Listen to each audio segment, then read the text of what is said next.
Welcome to part 3, and we're going to talk about what makes planning successful: process, pitfalls, and execution.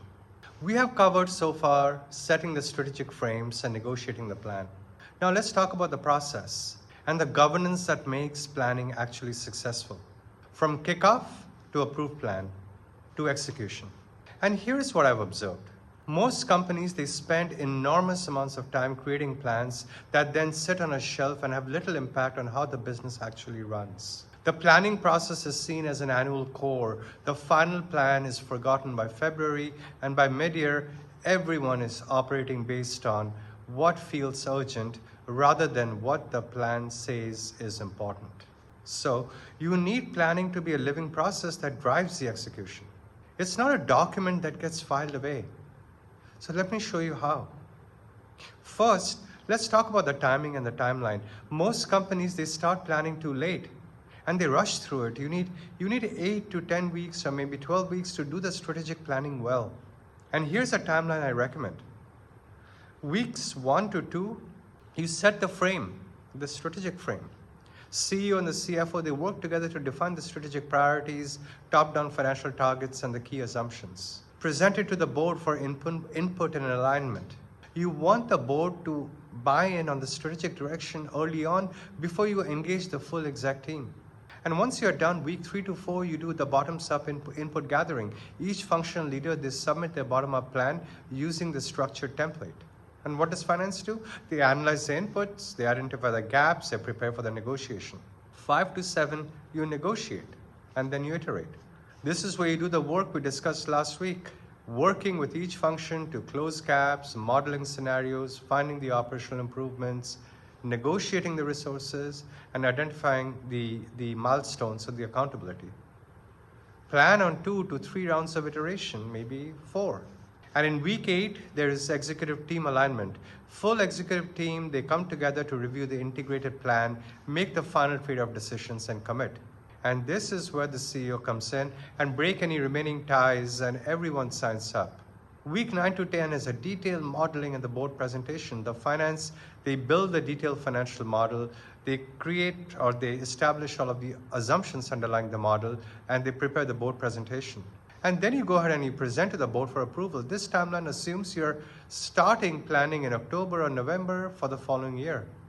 If you start later, you'll be rushed, and the quality will suffer, the quality of information embedded in the plan. Second, let's talk about governance. That's a very important component, governance and ownership. Planning cannot just be a finance exercise. You need tight governance and the right governance structure. I recommend this ownership model. The CEO, they own the strategic vision. They are the ones at the final arbiter. They make final decisions on trade-offs. They break ties when functional leaders disagree. The CFO, what does he or she own? Process facilitation, financial modeling, negotiation of bottom-up inputs, integrated plan construction, and consolidation. And functional leaders, they own all of the bottom-up inputs for the areas, the commitment to targets, the resource requirement justification. And finally, what does the board own? They own the strategic direction approval. They are the ones who will finally approve the board plan. They hold the CEO accountable for the plan execution. When the ownership is clear, the process runs much more smoothly. Let's also talk about the common pitfalls and how to avoid them. And this, pitfall 1, negotiating everything at once. Don't try to do that. Don't do that. Don't try to negotiate the entire plan in one giant meeting. You will end up with chaos and side debates that will derail the process. Instead, negotiate function by function in one-on-one or small group sessions. Negotiate the revenue plan with the sales team, with the marketing team, and with the product group, and do it together there. Negotiate the expense plan with each functional leader individually. Then you start building the blocks, you start putting it all together, integrate everything, and bring the full team together for final alignment. Pitfall 2, optimizing locally instead of globally. And what do I mean by that? Every functional leader, they want to maximize their resources and minimize their commitments. And you know what? That's rational behavior. But it leads to suboptimal company-level plans. The CFO's job is to optimize for the company, not for any individual function. And sometimes that means saying no to a request that makes sense for one function, but not for the company. Sometimes it also means forcing trade-offs that no one wants to make, but that are necessary and under the given constraints. I mean, there have been instances I had to say, hey, marketing, I understand you could generate more pipeline with another $2 million in investments, but we don't have $2 million to invest. We need to figure out how to hit our pipeline targets with the budget we have. What are the highest ROI activities? What do we focus on? How can we become more creative in addressing this gap? Pitfall 3 would be creating a plan that requires perfection. Some plans only work if everything goes right. Every hire is great. Every campaign performs at the high end of expectations. No deals are slipping. No unexpected challenge arise. And that is not realistic.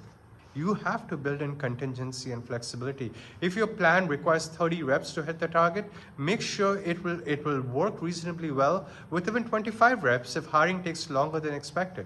If your plan requires marketing to deliver, let's say 1,000 MQLs per month, marketing qualified leads, make sure the sales can still function if they only get 800. So I call this stress testing the plan. Model what happens if key assumptions are off by 15 to 20%. And if the plan completely falls apart, then it's too fragile a plan. Build in more buffer or flexibility. Pitfall 4 is what I think is very important, ignoring cash flow in favor of P&L. I've observed that companies, they build these beautiful P&L plans, but the cash flow, working capital forecasts are a disaster. The revenue impact does not hit until much later, and you can run out of cash sooner than you think. So always model cash flow alongside P&L. Understand the working capital implications of your revenue and hiring plans. Make sure your cash runway, it supports your growth plan with an adequate buffer. And if you do not, and the other thing to watch out for is to connect the plan to execution. This is the biggest pitfall. You create a plan, you get it approved, and nobody refers to it again until the next planning cycle. You have seen that happen. So you need to connect the annual plan to quarterly planning and monthly reviews. And here's how. At the start of each quarter, you translate the annual plan into quarterly targets, and you establish the priorities for every function. What specifically needs to happen this quarter to stay on track to the annual plan? And in each month in your exec meetings, review the performance against the plan. Are we on track? Where are we behind? What is driving the variance? What are we going to do about it? So treat the plan as a living document that drives decision making.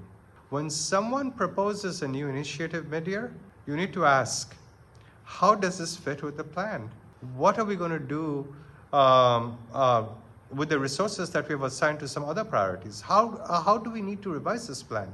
Let me give you a personal example of connecting planning to execution. So we created an annual plan with very, very, very clear quarterly milestones. Every month in our exec meeting, I put up a simple dashboard showing, here is the annual target, here is your year-to-date performance, here's how we are trending, this is the quarterly target, this is the month-to-date performance and the quarter-to-date performance, and this is the forecast through quarter end and year end. And you color code things in terms of green, yellow, or red, and everyone could see instantly whether we are tracking to the plan. When we are red, we would dig into why and what we were going to do about it. When we are green, we would discuss whether there were other opportunities that we could harvest to accelerate getting to the target. The plan was visible and relevant every single month. It was not a document in a drawer. It was a framework for running the business. Fourth, let's talk about what to do when the plan is not working. Sometimes, despite your best efforts, the plan, it becomes irrelevant. The marketing conditions change and they change dramatically. Your major assumptions are completely wrong. And these unexpected opportunities or challenges, they start to rise. You need the discipline then to revisit and revise the plan rather than just ignoring it. So I recommend formal reforecasting twice a year, typically mid-year and at Q3. And you ask, what are the assumptions we planned against still valid? And do we need to adjust targets, or do we need to adjust the investment levels? Are there strategic pivots we need to make? Don't be afraid to revise the plan if circumstances change materially. The goal is not to stick to the original plan, no matter what. It is to have a plan that reflects reality and drives the right decision. So don't revise casually. Make it a structured process as well, with a very clear criteria for what is needed at what point, and when replanning is warranted versus when you just need to execute harder against the current plan. So let me close with the characteristics of what a successful planning process is that I have observed. 1, strategic clarity. Everyone understands why the targets are what they are and what success would mean for the company. 2, collaborative negotiation. The plan is not imposed top-down or built bottom-up. It is co-created through a structured negotiation process. 3, rigorous assumptions. The plan is based on realistic assumptions that have been pressure tested. It's not based on wishful thinking. 4, adequate resources. The functional leaders have the resources they need to execute, or there is clear understanding of the operational improvements and what is required of them if resources are constrained. 5, clear accountability. Everyone knows what they own, what success looks like, and how performance will be measured. And 6, connecting the plan to the execution. The plan drives quarterly and monthly decision making. It's not a static document, it's a living framework. When you get these 6 elements right, planning becomes a very powerful tool. And it's a very powerful tool to impel the business forward, driving it forward and driving the business performance. The plan is ambitious enough to push the organization to grow and improve. It's realistic enough that people commit to it. And it's connected enough to execution that it actually influences how the business runs. I have observed companies that do planning well grow faster and more efficiently than companies that don't. They make better resource allocation decisions. They catch problems earlier. They capitalize on opportunities faster. All because they have a clear, rigorous, and shared plan that everyone has bought into and they're executing against. So my challenge to you, look at your last planning process. Did it have the characteristics I described over the last 3 video sessions? If not, pick 1 or 2 to improve your next planning cycle. Maybe it's starting a little bit earlier, so you have more time for negotiation and getting the quality information needed of the plan. Maybe it's becoming more rigorous about pressure testing assumptions. Maybe it's creating a better connection between the annual plan and the quarterly execution. Improve your planning process incrementally. You don't have to completely rehaul it.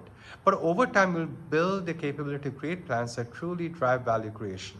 So thank you. I hope you enjoyed these 3 series on planning. Thank you for spending this time with me. I hope strategic top-down planning has given you the framework for setting strategic ambition, negotiating with functional leaders, and building plans that are both ambitious and achievable. And you know, this is the foundational work for CFOs. You have to get this right. And if you do, then you set your company up for success. Hope to see you in the next series of video lectures. Take care. Bye-bye.